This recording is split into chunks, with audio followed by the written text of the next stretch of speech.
नमस्कार, ओपन न्यूजमा स्वागत छ। सुरुमा हेडलाइन्स।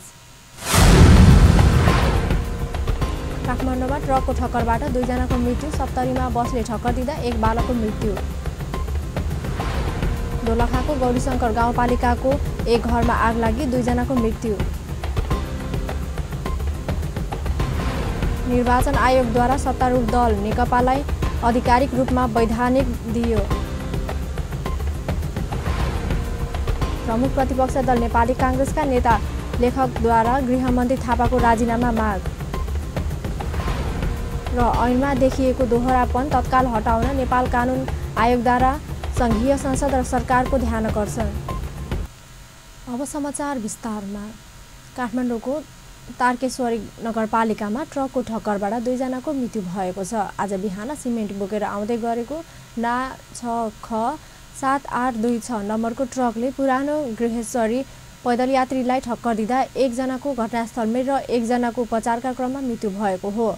मृत्यु हुनेमा गोर्खा बुङकोट घर भई तारकेश्वरमा बस्दै आएकी तिलक कुमारी तिवारी र उनका नाति आरजित तिवारी रहेका छन्। दुर्घटनामा नुवाकोट सिउडेनीको सावित्री पुडासौनी घाइते भएकी छन्। उनको महाराजागञ्ज स्थित त्रिवी शिक्षण अस्पतालमा उपचार भइरहेको छ। चालकको ट्रक चलाउँदा दुर्घटना भएको प्रत्यक्षदर्शीले बताएका छन्। दुर्घटनापछि सहचालक फरार भएको र उनको खोजी भइरहेको प्रहरीले जनाएको छ।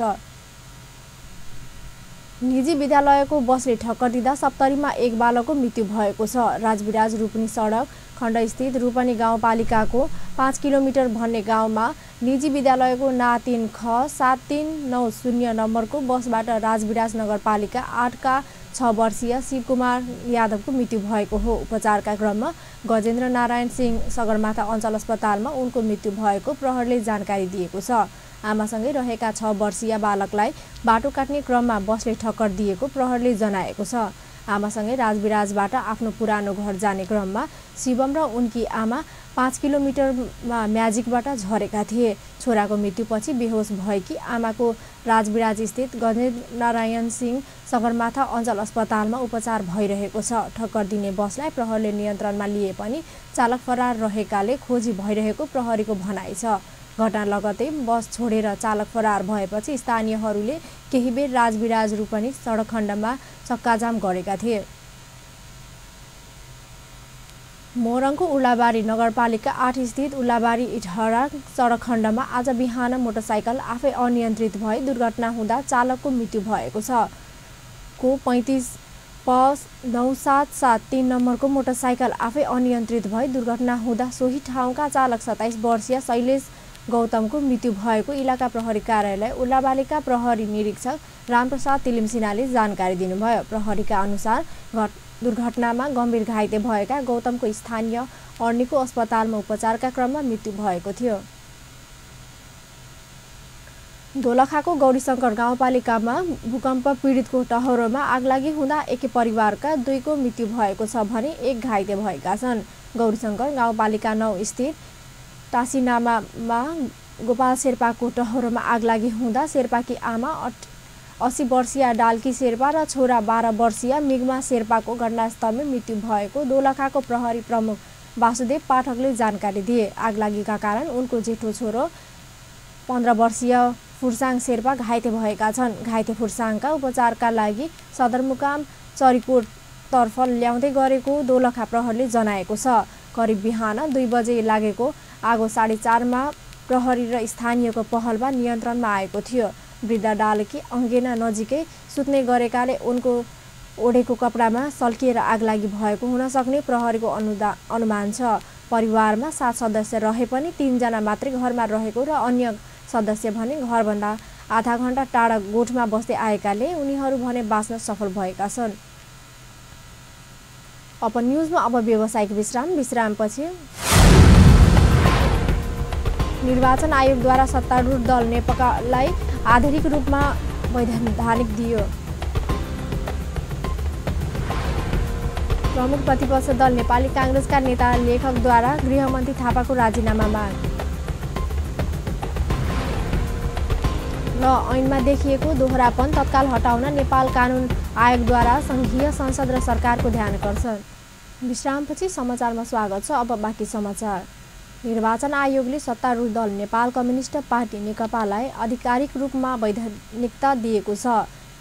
ऋषि कटेल समूहको नेपाल कम्युनिस्ट पार्टीले आफू आधिकारिक रहेको र सत्तारूढ दलले आफ्नो नाम कीर्ति गरेको आरोप लगाउँदै निर्वाचन आयोगमा उजुरी गरेको थियो। दुई दलबीचको नामको आधिकारिकताको विषयमा विवाद भएपछि आयोगले दुवै पक्षलाई बोलाएर छलफल सुरु गरेको थियो। आयोगले यसबारे आज नै नेकपालाई वैधानिक दिने निर्णय गरेको हो। यो विषयमा निर्णय गर्न प्रमुख निर्वाचन आयुक्त र आयुक्तहरूको संलग्नता निर्वाचन इजलास गठन भएको थियो। उक्त इजलासले बहस सुनिसकेपछि ऐन कानुन हेरेर तथा कानुन परामर्श गरेर निर्णय गरेको हो। बहसमा सत्तारूढ नेकपाका तर्फबाट मुक्ति प्रधान र बाबुराम दाहाल सहभागिता थिए भने ऋषि कटेल अध्यक्ष रहेको नेकपाबाट कटेल सहित दण्डपानी पौडेल र लोकनारायण सुवेदी सहभागिता थिए। ऋषि कटेल अध्यक्ष रहेको नेकपाले हालेको निवेदन खारेज भएको छ। गएको जेठ 3 गते पूर्व माओवादी र पूर्व एमाले बीच एकीकरण भई बनेको नेपाल कम्युनिस्ट पार्टी र ऋषि कटेल समूहको नेपाल कम्युनिस्ट पार्टी बीच सुरुदेखि नै नाममा विवाद हुँदै आएको थियो। यद्यपि पार्टी एकीकरण भएर बनेको नेकपाले पार्टीको नामपछि कोष्ठको चिन्हमा नेकपा राखेको छ। आयोगमा हालसम्म दर्ता भएका 8 कम्युनिस्ट पार्टीहरूले कोष्ठभित्रको अर्को नाम राखेका छन्। सत्तारूढ नेपाल कम्युनिस्ट पार्टी नेकपाका अध्यक्ष एवं पूर्व प्रधानमन्त्री पुष्पकमल दाहाल भारत प्रस्थान गर्नुभएको छ। अध्यक्ष दाहाल इन्डिया फाउन्डेसनले आयोजना गरेको आइडिया कनेक्सन विषयको विचार गोष्ठीमा सहभागी हुन आज बिहान भारतको राजधानी नयाँ दिल्ली प्रस्थान गर्नुभएको हो। भारत प्रस्थान गर्नु अघि त्रिभुवन अन्तर्राष्ट्रिय विमानस्थलमा सञ्चारकर्मीमाझ संक्षिप्त प्रतिक्रिया दिँदै उहाँले गोष्ठीमा आफूले दुई मुलुक बीचको सम्बन्ध तथा दक्षिण एसियाली राष्ट्रहरूको विकासबारे धारणा राख्ने बताउनुभयो। उहाँले इन्डिया फाउन्डेसनले दक्षिण एसिया र अन्तर्राष्ट्रिय स्तरमा पनि विचार निर्माणमा महत्त्वपूर्ण योगदान दिँदै आएको देखिएकाले पनि आफू सो कार्यक्रममा प्रमुख अतिथिको रूपमा सहभागी हुन जान लागेको पनि स्पष्ट पार्नुभयो। आइडिया कन्क्लेभ भन्ने कार्यक्रममा 2 महिना झन्डै अगाडि मलाई इन्डिया फाउन्डेसनले आइडिया सम्बन्धी विचार सम्बन्धी कार्यक्रमहरू गर्दै आएको छ र त्यसले दक्षिण एसियामा र अन्तर्राष्ट्रिय स्तरमा पनि विचार निर्माणमा एउटा महत्त्वपूर्ण भूमिका त्यसको देखिएको पनि छ, त्यो स्थापित पनि भएको छ। नेपालबाट विगतमा पनि पार्टीका नेताहरू जाने प्रचलन थियो पनि यो पटक मलाई एउटा कार्यक्रमको प्रमुख अतिथिको रूपमा बोलाएको भने म जाँदैछु। त्यहाँ मैले एउटा त विचार सम्बन्धी हाम्रो पार्टीको दृष्टिकोण र हाम्रो देशको पनि दृष्टिकोण पनि म राख्छु। साथै दक्षिण एसियाको सम्बन्धको बारेमा, दक्षिण एसियाको ऐतिहासिक विकास क्रमको बारेमा र नेपाल भारत सम्बन्धको बारेमा पनि यो विचार निर्माणको के महत्त्व छ भन्ने विषयमा पनि मैले त्यहाँ संक्षिप्तमा आफ्नो भनाइ राखेर फर्किन्छु। निमन्त्रणा थियो त्यही कार्यक्रममा। नयाँ दिल्लीमा आयोजना हुने सो अन्तर्राष्ट्रिय स्तरको विचार गोष्ठीमा सहभागी भएर अध्यक्ष दाहाल आजै साँझ स्वदेश फर्कनु हुनेछ। विगत 5 वर्ष यता इन्डिया फाउन्डेसनले लगातार आइडिया कन्क्लेभ कार्यक्रम आयोजना गर्दै आएको छ। अध्यक्ष दाहालको नयाँ दिल्ली बसाएको क्रममा राजनीतिक भेटवार्ता भने नहुने बताइएको छ। अध्यक्ष दाहाललाई नेपाल कम्युनिस्ट पार्टी नेकपाका महासचिव विष्णु पौड्याल लगायत नेताहरूले विमानस्थलमा विदाई गर्नुभएको थियो। प्रमुख प्रतिपक्ष दल नेपाली काङ्ग्रेसले गृहमन्त्री रामबहादुर थापाको राजीनामा माग गरेको छ। काङ्ग्रेस नेता रमेश लेखको बलात्कारपछि हत्या गरिएकी बालिका निर्मला पन्तको हत्यारालाई पक्राउ गर्न अझै नसकेको भन्दै गृहमन्त्री थापाको राजीनामा माग गर्नुभएको हो। आज काठमाडौँमा आयोजित कार्यक्रममा बोल्दै उहाँले 3 महिना बित्दा पनि निर्मला पन्तको हत्या जस्तो जघन्य अपराध गर्नेलाई कारबाही गर्न नसक्ने गृहमन्त्रीले नैतिक रूपमा पनि राजीनामा दिनुपर्ने तर्क पनि उहाँले गर्नुभयो। नेता लेखकले निर्मलाका हत्यारालाई पक्राउ गरी कडाभन्दा कडा कारबाही गर्न पनि सरकारको पूर्ण ध्यान आकर्षण गराउनुभयो। उहाँले सरकारले प्रहरी अधिकृतहरूलाई बर्खास्त गरेर निर्मला पन्तका हत्यारालाई संरक्षण दिन खोजिरहेको आरोप पनि लगाउनुभयो।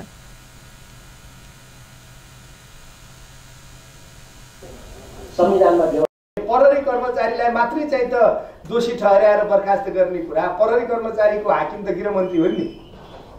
अनि गृहमन्त्रीले नैतिक रूपले बोल्नुपर्छ कि पर्दैन? मैले हत्यारा पत्ता लगाउन सकेन भन्नुपर्छ कि पर्दैन? त्यसो भनिराख्दै गर्दा सरकारमा बस्ने अधिकार हुन्छ कि हुँदैन? जो सरकारका माथि प्रश्न उठ्छ नि। त्यसो भएको हुनाले म फेरि एकपटक भन्न चाहन्छु, सरकार असफल हुँदैछ। यसले चाहिँ त आफ्नो जिम्मेवारी पुरा गर्न सकेको छैन र चाँडोभन्दा चाँडो जिम्मेवारी यसले पुरा गरोस् भन्ने म आग्रह गर्न चाहन्छु। प्रदेश सरकारको जहाँसम्म कुरा छ, प्रदेशले प्रदेशको अनुसूचीको 1 नम्बरमा प्रदेश प्रहरी र शान्ति सुरक्षा 1 नम्बरमा छ। त्यसकारण जसरी केन्द्रीय सरकारको प्रहरी सञ्चालन गर्ने दायित्व छ, प्रदेशको पनि 1 नम्बर दायित्व भनेको प्रदेश प्रहरी र शान्ति सुरक्षा कायम गर्ने 1 नम्बरको दायित्व हो प्रदेशको। त्यसो भएको हुनाले प्रदेशमा प्रहरी रहन्छ। काङ्ग्रेस नेता लेखकले सरकार मुलुकमा शान्ति सुरक्षा दिन पूर्णतः असफल भएको दाबी पनि गर्नुभयो। अब न्युजमा पूर्ण व्यावसायिक विश्रामपछि प्राकृतिक स्रोत साधनका समुचित व्यवस्थापनबाट मात्रै आर्थिक समृद्धि हासिल गर्न सकिने नेपाली काङ्ग्रेसका नेता डाक्टर महतोको भनाइ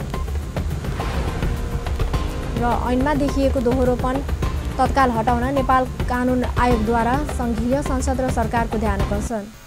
विश्रामपछि समाचारमा पुनः स्वागत छ। अब बाँकी समाचार। नेपाली काङ्ग्रेसका सहमहामन्त्री डाक्टर प्रकाश शरण महतले प्राकृतिक स्रोत साधनका समुचित व्यवस्थापनबाट मात्रै आर्थिक समृद्धि हासिल गर्न सकिने बताएका छन्। आज नेपाली काङ्ग्रेस केन्द्रीय आर्थिक नीति मस्यौदा समितिको आयोजनामा आयोजित पार्टीको आर्थिक नीति सुझाव सङ्कलनका लागि प्रदेश स्तरीय कार्यशाला गोष्ठीको उद्घाटन गर्दै उनले आर्थिक समृद्धिका लागि स्रोत साधनका उपयोग र उद्यमशीलता आवश्यक हुनेमा जोड दिए। बीपीको समाजवादी चिन्तन वर्तमान पनि उत्तिकै सान्दर्भिक भएको उल्लेख गर्दै सहमहामन्त्री डाक्टर महतले काङ्ग्रेसले त्यसलाई आत्मसात गर्न नसकेको बताए। आर्थिक समृद्धिका लागि सरकार मात्र नभई निजी क्षेत्रको भूमिका पनि उत्तिकै महत्त्वपूर्ण हुनेमा जोड दिँदै उनले समृद्ध सबैको सहकार्यमा आर्थिक विकास समन्वय भएको बताए। वर्तमान सरकारले जनअपेक्षा अनुरूप काम गर्न नसकेको नेता महतको आरोप थियो। काङ्ग्रेस केन्द्रीय सदस्य एनजी सावदले नीति र सिद्धान्तबाट विचलित बन्ने प्रवृत्तिलाई पार्टीले कमजोर बन्दै गएको प्रति गम्भीर बन्नुपर्ने बताए। अर्का केन्द्रीय सदस्य गोविन्द भट्टराईले बीपीको समाजवादी चिन्तनलाई आत्मसात गर्दै उद्यमशीलताको विकास एवं स्रोत साधनको उपयोग गर्न सके आर्थिक विकास सम्भव हुने उल्लेख गरे। कार्यक्रममा पार्टीका केन्द्रीय सदस्य शङ्कर भण्डारी, धनराज गुरुङ, अर्जुन जोशी, काङ्ग्रेस कास्कीका सभापति कृष्ण केसी, डाक्टर बिजन पन्त लगायतले आफ्नो आफ्नो धारणा राखेका थिए। नेपाल कानुन आयोगले विद्यमान ऐनमा देखिएको दोहोरापन तत्काल हटाउन सङ्घीय सांसद र सरकारको गम्भीर ध्यानाकर्षण गराएको छ। नेपाल कानुन आयोगका अध्यक्ष माधव प्रसाद पौडेलले विद्यमान ऐनमा देखिएको दोहोरापन तत्काल हटाउन सङ्घीय संसद र सरकारको गम्भीर ध्यानाकर्षण गराउनु भएको हो। आज राष्ट्रिय सभा अन्तर्लगायतको विधान व्यवस्थापन समितिले आयोजना गरेको ऐन कार्यान्वयन मापन सम्बन्धी छलफल कार्यक्रममा बोल्दै उहाँले बाझिएको कानुनी प्रावधान खारेज गर्न पनि ढिलाइ गर्न नहुने स्पष्ट पार्नुभयो। अध्यक्ष पौडेलले विद्यमान ऐनमा देखिएका दोहोरापन नहटे जनताको न्याय पाउने अधिकारलाई बलियो बनाउन नसकिने पनि स्मरण गराउनुभयो। हामी करेक्सन गरेर जाउँ। हामीले यही यसले चाहिँ एउटा उसले जस्तै पेपरबाट चाहिँ एउटा कुरा आओस्, कसरी मोडालिटी के हुन सक्ला। अब कानुनको सङ्ख्या पनि धेरै हुन गइरहेको छ। हामी त्यहाँ केही वर्ष अगाडि इन्डियन ल कमिसनले रिपोर्ट गर्यो नेपाल इन्डियामा धेरै कानुन भए, कानुनको जङ्गल भयो, यो जङ्गललाई कम गर्नु पऱ्यो, केही कानुन चाहिँ मर्ज गर्नु पऱ्यो, खारेज गर्नु पऱ्यो आदि इत्यादि भनेको छ होइन। हामी कहीँ त्यो अवस्था आउन सक्ला किनकि कानुन धेरै कानुन एउटै विषयलाई 3-4 कानुनले हेर्नु पर्ने हुन्छ कि यस्तो अस्ति हामीले एउटा होइन अहिले डेभलप गरिरहेको छौँ। अहिले हामी नेपाल कानुनहरूलाई किन चाहिँ जिल्ला प्रशासन कार्यालयमा दर्ता गर्ने, स्थानीय तहले नै त्यसले दर्ता गरे हुन्छ होला भन्ने धारणा आइरहेको छ। नागरिकको लागि सहज दिनको लागि फेरि हामी जिल्लाको फेरि हामी प्रदेशको धारणातिर गयौँ भने त त्यो नागरिकको लागि एउटा सानो वार्डमा एउटा सानो क्लब खडा गर्ने दर्ता गर्ने उसले चाहिँ प्रदेश राजधानी आउनु पऱ्यो भने त नागरिकको लागि अध्यक्ष पौडेलले सामान्य उद्योग स्थानीय तहमै दर्ता हुने गरी ऐन बनाउन आवश्यक सहयोग गर्ने प्रतिबद्धता पनि व्यक्त गर्नुभयो। बैठकमा नेपाली काङ्ग्रेसका राष्ट्रिय सभाका सांसद राधेश्याम अधिकारीले जनजीवनसँग सम्बन्धित ऐनलाई प्राथमिकतामा राखेर यसको प्रभावकारी कार्यान्वयनमा जोड दिनुपर्ने आवश्यकता औल्याउनुभयो। त्यसैगरी उहाँले नयाँ मुलुकी ऐनलाई जनताको जीवनसँग जोड्न त्यसमा देखिएका जटिलता हटाउन पनि ढिलाइ गर्न नहुने पनि स्मरण गराउनुभयो। सबै ऐनहरू जुन जनजीवनसँग साह्रै सरोकार राख्ने चाहिँ ऐनहरू छन् तिनलाई हाम्रो सबभन्दा प्राथमिक ड्युटीभित्र पार्नुपर्छ भन्ने मलाई लाग्छ। उदाहरणको लागि जस्तो मुलुकी ऐनलाई प्रस्तावित गर्ने हामीले 5वटा विधेयक बनायौँ, पास गऱ्यौँ, भर्खरै पास गऱ्यौँ। अब यो तपाईँको कस्तो छ भन्नुहुन्छ भनेदेखि जन्मदेखि मरणसम्मका कुराहरू छन् र ती सबै कुराहरूमा हामीले चाहिँ यदि अब फलोअपमा कार्यान्वयन गर्दाखेरि जहाँ त्रुटिहरू भेटिन्छन् ती कुरालाई हामीले सच्याएनौँ भनेदेखि यो तपाईँको यो चाहिँ हाम्रो सिस्टमलाई नै खाने खालको हुन्छ।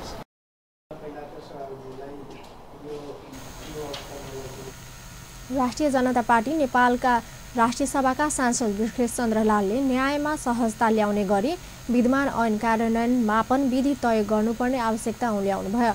उहाँले ऐनले जनताको न्याय पाउने अधिकारलाई कतैबाट पनि अवरोध गर्न नहुनेमा पनि जोड दिनुभयो।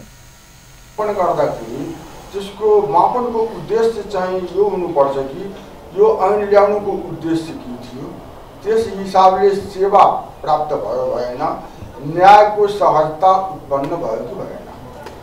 अहिलेसम्म यसमा स्थिति चाहिँ के छ भनेदेखि कि ऐन अनुसार न्याय पाइएन या ऐन विपरीत न्याय पाइयो भनेपछि कानुनी उपचार बाहेक अरू कुनै उपाय चाहिँ छैन। कोर्टमा जानुहोस्, यो ऐन अनुसार यो भएन, मलाई ऐन विपरीत चाहिने यो गरिदिए भनेपछि त्यसमा चाहिने कोर्टले केही बोल्दिनु। तर ओभरअल चाहिँ यो जुन ऐन हामी बनाउँछौँ या भनौँ अहिलेसम्म निर्माण गरिएका ऐनहरूको उद्देश्य र त्यस हिसाबको सेवा र न्याय जनताले प्राप्त गर्यो कि गरेन त्यो कुरा चाहिँ हामीले पनि चाहिँ त्यसलाई फोकस दिनुपर्छ। यसमा छ समाजमा के परिवर्तन ल्यायो ल्याएन भन्ने कुरा छ, त्यो चाहिँ एब्स्ट्र्याक्ट किसिमले त्यो कुरा चाहिँ राखिएको छ।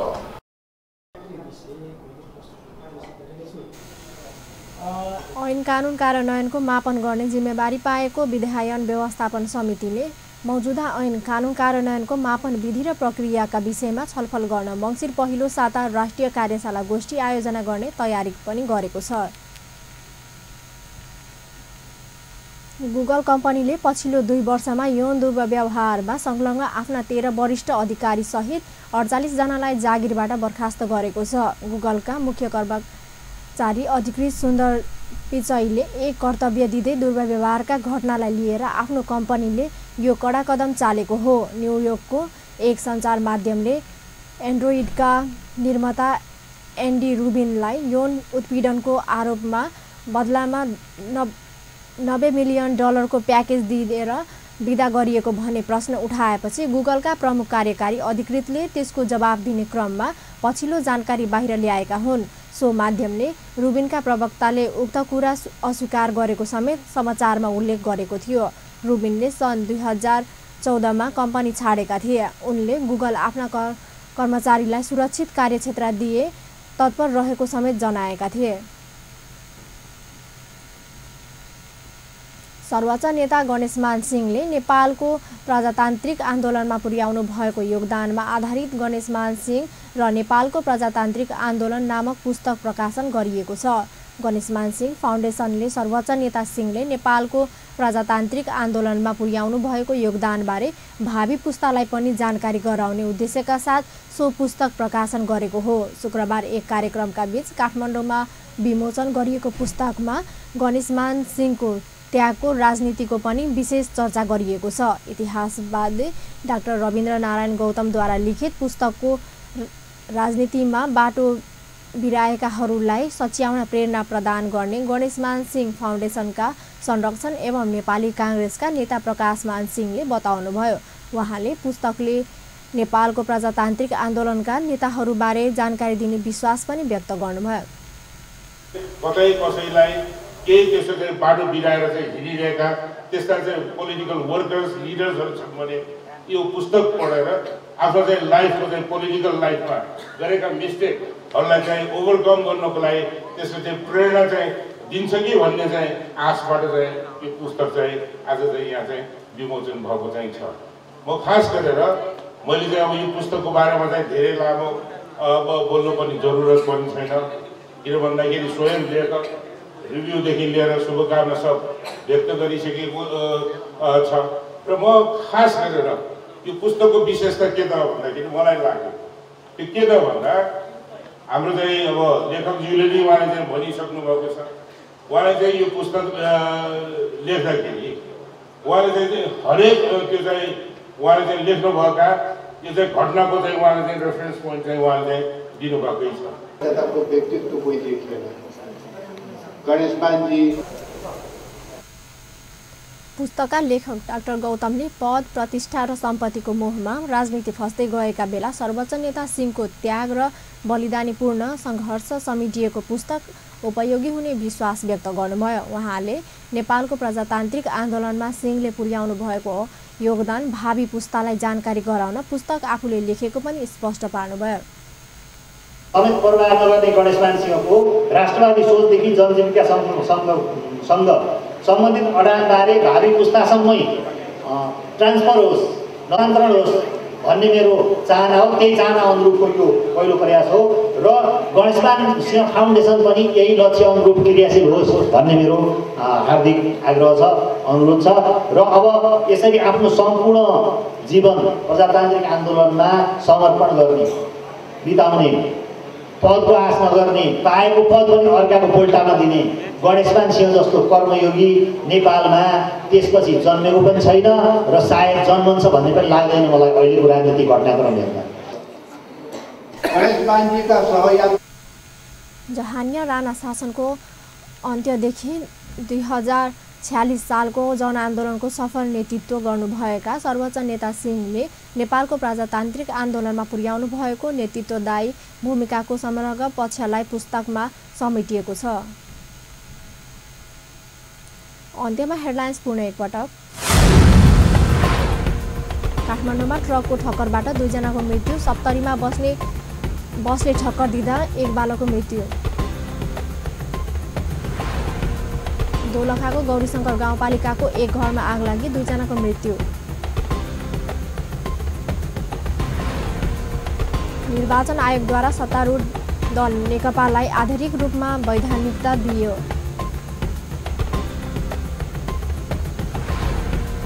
प्रमुख प्रतिपक्ष दल नेपाली काङ्ग्रेसका नेता लेखकद्वारा गृहमन्त्री थापाको राजीनामा माग। र ऐनमा देखिएको दोहोरापन तत्काल हटाउन नेपाल कानुन आयोगद्वारा संघीय संसद र सरकारको ध्यानकर्षण। हस्त अपन न्युज अहिलेलाई यति नै। पल पल खबर तेज नजर हेर्दै रहनुहोला अपन टेलिभिजन। नमस्कार।